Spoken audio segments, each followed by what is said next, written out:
जी दोस्तों अस्सलाम वालेकुम, क्या हाल चाल है आप सबका? ठीक ठाक है, खैरियत से हैं। मैं हूं रफ़ाक अली और आप देख रहे हैं मेरा यूट्यूब चैनल।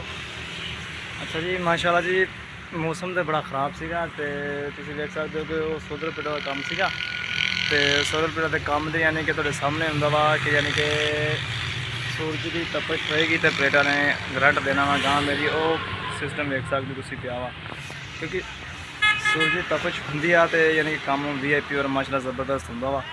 तो अल्लाह खैर करे। देखो जी अज का बड़ा मौसम बनया बारिश का, देखो जी की बनता वा तो सुनते पे जी कि अज का दिन यानी कि बारिश पैनी आ। तो देखो जी की बनता वा।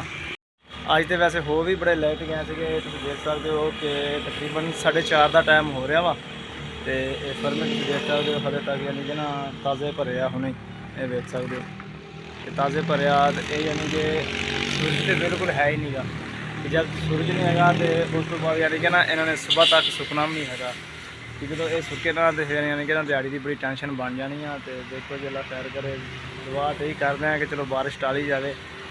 तो बाकी ये कह रहे हैं कि यानी कि बारिश पैगी तो यानी कि ना फुल गर्मी पैनी है। तो इवें तो यानी कि हालात रहने ही रहने हैं बारिश के भी, यानी कि गर्मी और ठंडी। हम सुबह सुबह आई दा ना काम तो यानी कि बड़ी ठंड होंगी आ।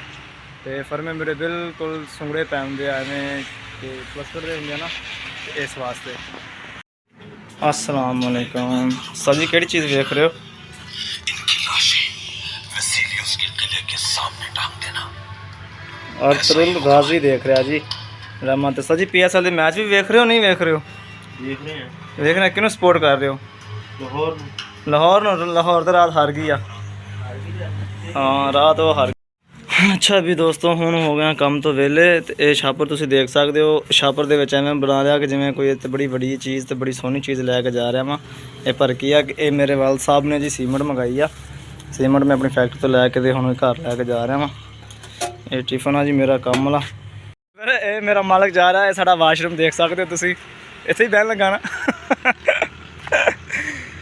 तो ये फैक्ट्री का यानी कि हला वाशरूम असीं बनाया नहीं हैगा। तो वो यानी कि ना मालक का मुंडा बह गया जाके छोटा पेशाब करन। ये जी साड़ा सोलर सिस्टम काम आ सारा बिल्कुल, यानी कि ना एवें जाई आ।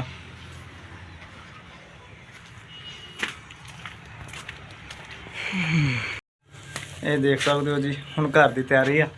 कोट कूट पा लिया वा मैं, तो हुण कोट तो पा लिया, गर्मी सर्दी तो है नहीं हैगी, है तो वैसे ठंड ही आ।